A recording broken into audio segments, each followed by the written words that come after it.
En el vídeo anterior sobre la Operación Araña expliqué cómo me habían detenido y por qué. Si no habéis visto el vídeo, pues os aconsejo verlo para poder entender mejor porque ahora viene la segunda parte con todo el proceso judicial, sí, y un poco también la siguiente intervención de los medios en mi caso. Bien, por si no se notaba, desde el momento en el que me detienen, queda claro que la acusación va a ser en base a la doctrina de todo es ETA.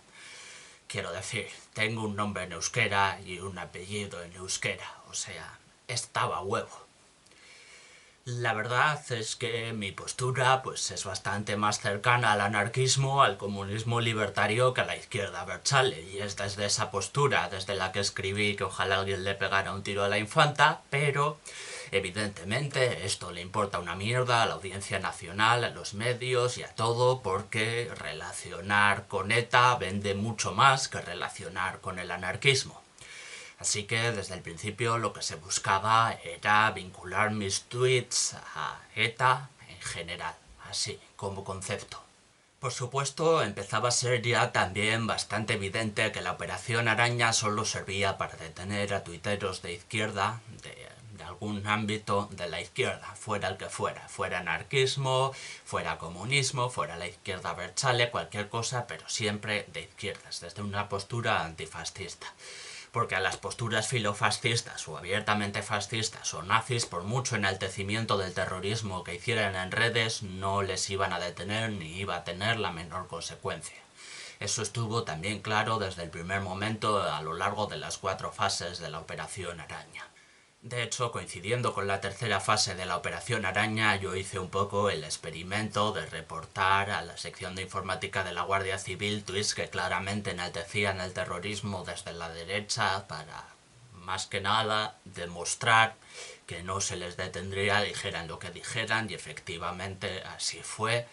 Pero bueno, que era un ejemplo, como podría haber puesto otros miles de ejemplos, porque constantemente la gente afín al fascismo o la gente que de una forma u otra desea la muerte a un político que está a su izquierda o enaltece el terrorismo siendo de derechas, pues libraba en todas las operaciones araña.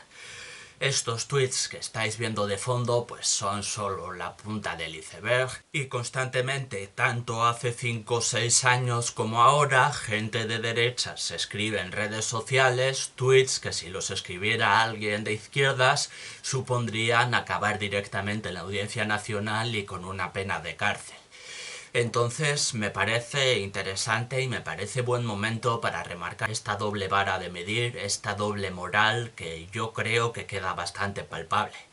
O sea, fuimos 76 las personas detenidas a lo largo de las 4 fases de la Operación Araña y todas ellas antifascistas, todas de izquierdas, bueno, menos uno que era libertario, quizá un poco de derechas, pero vamos, que fue detenido por tuit sobre la policía y en ese sentido digamos que la lectura que se le hizo era la de alguien de izquierdas, y era antifascista y es antifascista.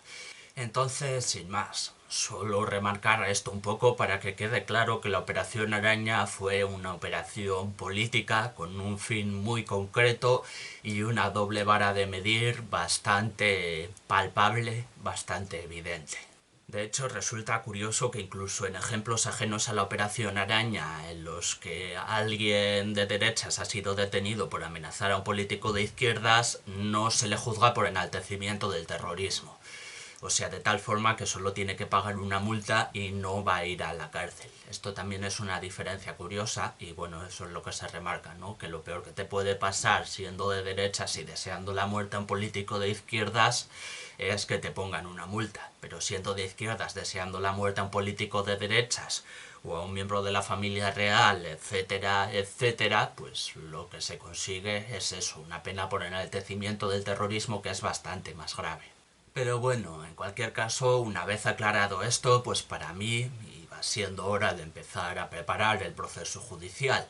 Para ello mi abogado defensor fue Kepa Landa, que tiene también bastante recorrido en este tipo de casos, bastante lucha ya en contra de la doctrina del todo es ETA y desmontando algunas cosillas de ese estilo, vamos.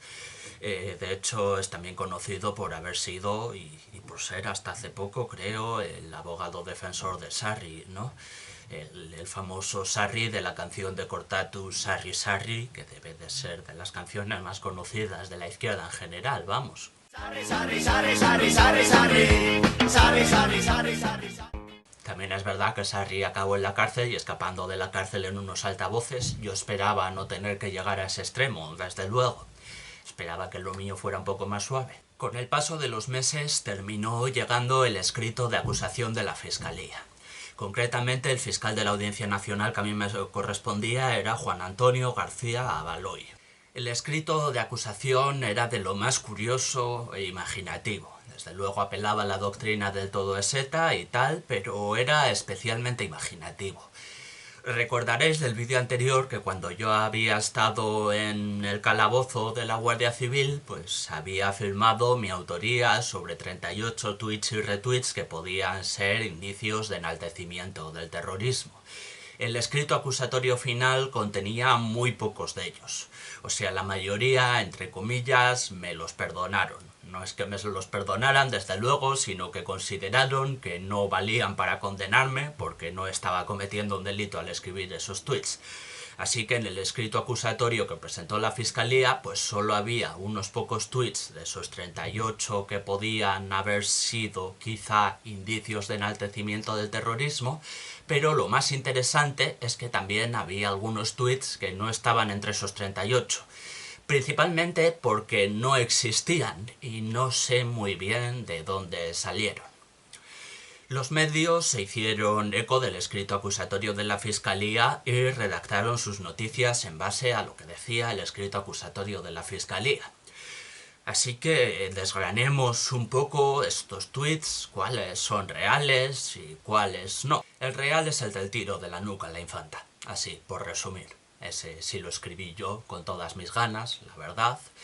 Los demás ya son un poco más curiosos. Después está el escrito de Juguemos a la Ouija, deletreando Goraeta Militarra.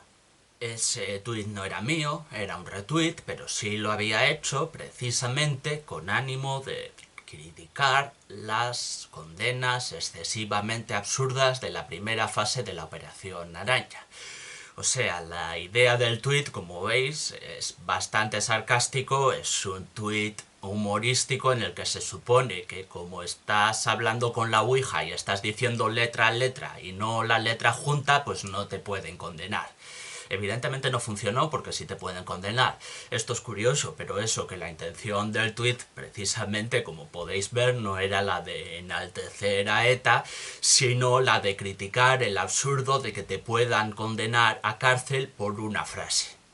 La idea un poco de desafiar los límites de la libertad de expresión, porque si te pueden llevar a la cárcel por una frase, algo está bastante jodido. O sea, se podría entender quizás hasta multa, pero cárcel ya son palabras mayores. Cárcel por expresar una opinión, hostia, eso ya es un límite bastante serio que no creo que tenga que existir en una democracia, desde luego. Y bueno, recientemente lo hemos visto con el caso de Pablo Hasél y tal, y de hecho resulta curioso que la gente siempre se va a los extremos, o parece que o apoyas cualquier frase o debes desear la cárcel y debes apoyar la cárcel para quien lo ha dicho. Es como una especie de polos opuestos en los que se pasa por medio toda una gama de grises en la que alguien que defienda la libertad de expresión, digo yo, podría decir, hey, no estoy de acuerdo con esta frase, me parece una burrada, pero no creo que nadie merezca ir a la cárcel por una frase. Esta gama de grises parece saltarse siempre, curiosamente, en el debate. Parece como que falta ahí, pero bueno, el debate que vemos por la tele es el debate que hay y el debate que consienten también. Así que se explica un poco que se omitan todas esas posturas intermedias, porque así resulta mucho más cómodo que si una persona no quiere que otra persona vaya a la cárcel por una frase, pues se puede acusar a esa persona de estar de acuerdo con esa frase y así poder atacarle con mayor facilidad. En fin, bueno, todos estos son divagaciones, pero El tuit de la Ouija era ese y su explicación era esa. Pasamos al supuesto tuit de Scratch a las víctimas de ETA, que este es un tuit directamente que no existía, pero que tiene su explicación y yo creo entenderla. Es algo que comenté en el vídeo anterior, sobre la noticia redactada por el ABC que decía Scratch a las víctimas de ETA en las redes. De hecho, os pedí que recordarais aquel titular porque iba a tener importancia. Aquí está su importancia. Nunca escribí nada remotamente parecido a Scratch a las víctimas de ETA. Lo curioso es que lo escribió el ABC y escribió una noticia con ese titular. Entonces, cuando en el escrito de acusación y cuando los medios hablan de este supuesto tuit de Scratch a las víctimas de ETA, lo que están citando en realidad no es una frase mía, sino una frase del ABC. La vertiente más irónica, también el ABC escribió esto como si hubiera sido mi tuit.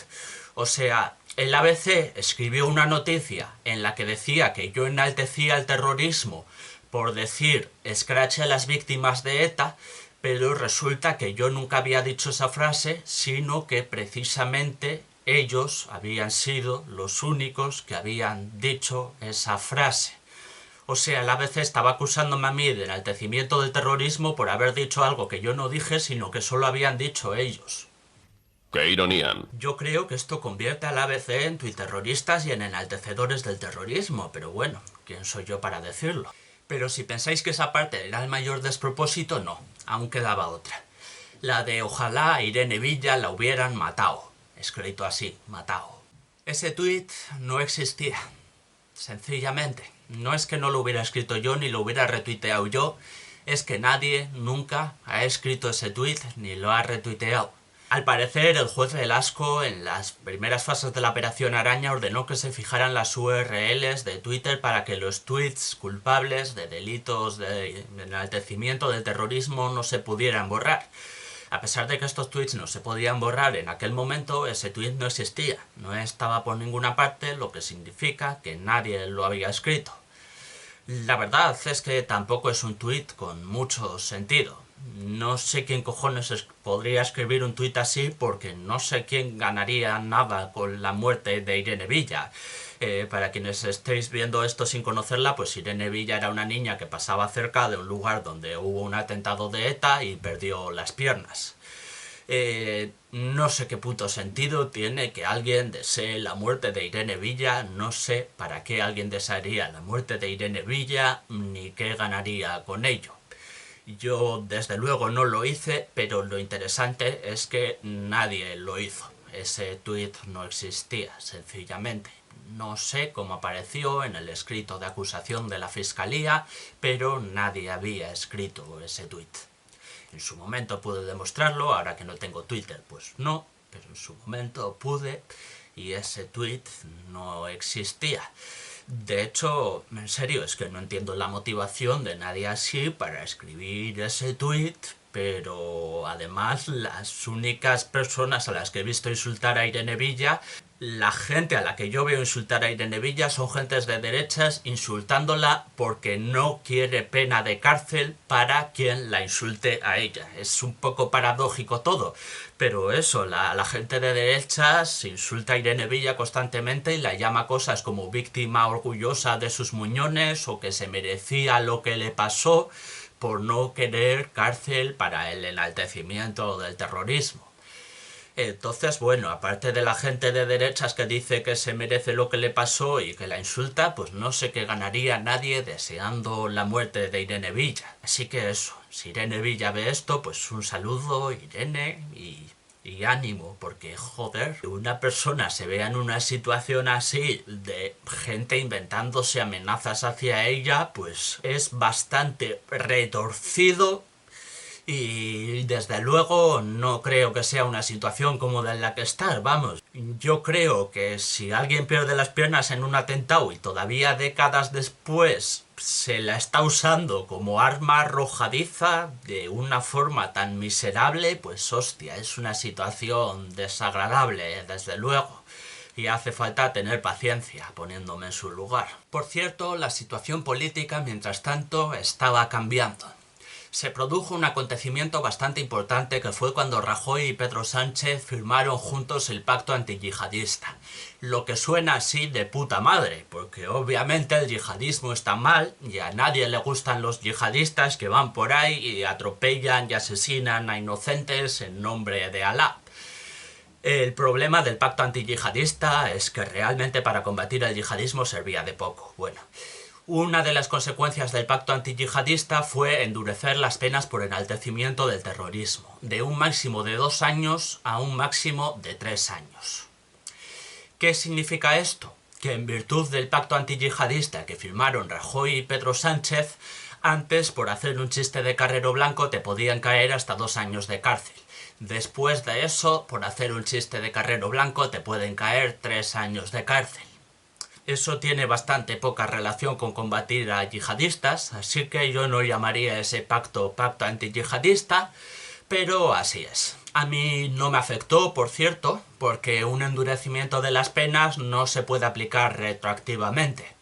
O sea, a mí me detuvieron en la fase 2 de la Operación Araña en noviembre de 2014 y entonces no había sido firmado el pacto antiyihadista, así que las leyes por las cuales juzgaban mis tweets eran las anteriores al pacto antiyihadista y a mí solo me podía caer un máximo de 2 años de cárcel. Bueno, solo. Hablando de escribir tweets, 2 años de cárcel, no sé si es un concepto al que se le puede aplicar el solo, pero el caso es que después de eso a otras personas ya sí pudieron empezar a condenarlas a 3 años de cárcel. Este pacto pues no parece que haya hoy una intención muy fuerte de derogarlo. Podemos coquetear un poco con la idea de quitar las leyes de enaltecimiento del terrorismo del Código Penal y limitarlas solo a multas, supongo, no a pena de cárcel. Pero bueno, lo que es el pacto este, pues no se suele mencionar específicamente y no parece haber intención en retroceder. Una vez más también, si se plantea este debate, pues seguramente nos encontraríamos con la demagogia de que si alguien quiere dar marcha atrás en el pacto antiyihadista le acusarían de defender el yihadismo y se tendría que ver obligada a explicar, oye, mira, es que el pacto antiyihadista no tiene mucho que ver con combatir al yihadismo. El pacto antiyihadista para lo que sirve es para encerrar a 3 años de cárcel a gente por chistes de Carrero Blanco o por lo que se considere enaltecimiento del terrorismo según el juez del momento. Entonces, bueno, ese es un apunte también que hacer, que ahí hay todavía un endurecimiento mayor de la represión del que yo me libré, pero que a otras personas sí ha afectado. O sea que la situación se ha complicado todavía e incluso más desde que yo fui detenido. En fin, en cualquier caso, la fecha del juicio para mí se acercaba y mi abogado y el fiscal plantearon un pacto. El pacto era aceptar el escrito acusatorio y la condena sería 1 año de cárcel con suspensión de condena porque no tenía antecedentes y 7 años de inhabilitación política para cualquier tipo de cargo público. Para quien no esté familiarizado con las leyes españolas, la suspensión de la pena de cárcel es una medida de gracia que se suele conceder a quien es condenado a menos de 2 años de cárcel y no tiene antecedentes penales. Y consiste básicamente en retrasar indefinidamente la entrada a prisión a menos que se cometa otro delito durante ese periodo de tiempo. Es decir, como es mi caso, si yo no tenía antecedentes penales y me condenaron a 1 año de cárcel, pues la suspensión de cárcel implica que yo no entro en la cárcel durante X años siempre que no cometa otro delito durante ese periodo de tiempo. Y si no cometo otro delito durante ese periodo de tiempo, pues ya queda anulada la condena, vamos, queda atrás la condena y se puede considerar que he cumplido la condena aunque no haya llegado efectivamente a entrar en la cárcel. Es una medida de gracia que se da a casi todo el mundo que es condenado a menos de 2 años de cárcel sin antecedentes penales, pero no a todo el mundo, no tiene por qué darse. Pantoja, por decidir un caso famoso, es alguien que fue condenada a menos de 2 años de cárcel y no tenía antecedentes penales, pero aún así no le aplicaron la suspensión de condena y tuvo que ingresar en prisión. Bueno, pues en mi caso no, en mi caso la suspensión de condena estaba de hecho pactada con el fiscal, así que no tuve que entrar en prisión, no entré en prisión. Aceptar el acuerdo, de todas formas, como os podéis imaginar, presentaba algunas dudas morales. Mi abogado me aconsejó que aceptara el acuerdo porque lo más probable, si no aceptaba el acuerdo, era que me condenaran a más. Entonces aceptar el acuerdo era una forma de limitar la condena a 1 año de cárcel, cuando si no lo aceptaba pues había posibilidades de que me condenasen a 2 y de tener que entrar en prisión. Entonces seguí el consejo de mi abogado y acepté el trato. ¿Qué implica aceptar el trato? Pues implica aceptar el trato, confesar que había escrito tweets que en realidad no había escrito. Claro, ese era el problema moral. A mí la verdad es que me la sudaba un poco. O sea, tampoco me parecía legítimo desde un punto de vista moral condenarme por los tweets que sí había escrito, así que me condenaran por tweets que había escrito o que me condenaran por tweets que no había escrito, pues me daba más o menos igual. Las dos cosas me parecían igual de injustas, así que tampoco me supuso demasiado problema aceptar el trato. Lo que no esperaba es que fuera a salir en la prensa. Claro, eso ya lo complica un poco, porque si pones mi nombre en Google, aparezco sentado en la Audiencia Nacional y admitiendo haber escrito tweets como el de ojalá a Irene Villa la hubieran matado, que en realidad no he escrito.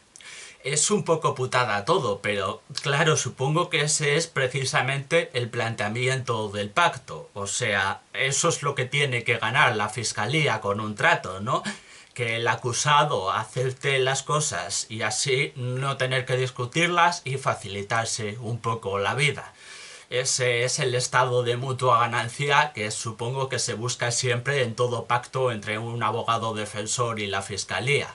El acusado sale ganando porque le condenan a una pena un poco más reducida de la que le podría caer, se le garantiza que no le van a condenar a la pena máxima, y el fiscal sale ganando porque ya no tiene que demostrar que el acusado ha hecho algo, sino que el acusado lo acepta de la misma, lo reconoce de la misma y le ahorra trabajo a la fiscalía. Hoy en día, y después de haber conocido a más gente detenida en la Operación Araña, a la que también les acusaron de tweets que no existían, pues igual me plantearía un poco aceptar ese trato. No sé, tendría mis dudas, pero tal vez lo acabaría aceptando de todas formas. En cualquier caso, es la decisión que tomé y ya no puedo volver atrás. O sea, a efectos legales, yo reconocí haber escrito esos tweets, incluso reconocí haber escrito tweets que no existían y que nadie había escrito. Pero así es. Me condenaron a 1 año y no entré en prisión. Pero bueno, así fue el acuerdo. Tenía su parte mala, su parte buena, y eso. Tengo que asumir que yo lo acepté. Total, que llegó enero de 2016 y fui a Madrid, a la Audiencia Nacional, a la vista del juicio. La juez que me tocó era Ángeles Murillo, lo que no es precisamente una buena noticia porque incluso ha sido apartada de varios casos por su falta de imparcialidad. Vamos, no es precisamente la juez con mejor fama ni con mejor forma de actuar de la Audiencia Nacional en función a las cosas que han pasado. Para que os hagáis una idea, una vez la juez Murillo quiso condenar a un acusado, a Otegi concretamente, Arnaldo Otegi, por haber pronunciado una frase en euskera que ella no sabía lo que significaba. O sea, Otegi había dicho algo en euskera y la juez Murillo no sabía qué había dicho, pero de alguna forma ella le iba a condenar a enaltecimiento del terrorismo por esa frase. Es un poco raro, pero así pasó y está incluso grabado como la abogada defensora dice: oye, que no puedes condenar por enaltecimiento del terrorismo a alguien si no sabes lo que ha dicho. Igual haría falta alguien que tradujera del euskera esa frase para ver si esa frase puede suponer un delito o no. Y entonces la juez Murillo todavía encima se enfada y dice: tanta tontería ya, y se marcha de la sala enfadada. Aquí lo podéis ver, no me lo he inventado, así pasó. Curiosamente, acusan a mi representado, el señor Otegi, de las manifestaciones que dicen que hizo en el acto, manifestaciones que ahora nos dicen que no saben si hizo o no hizo porque no saben la lengua. Vamos a terminar ya esta discusión. Vamos a traducir esto y después ya averiguaremos lo que hacemos.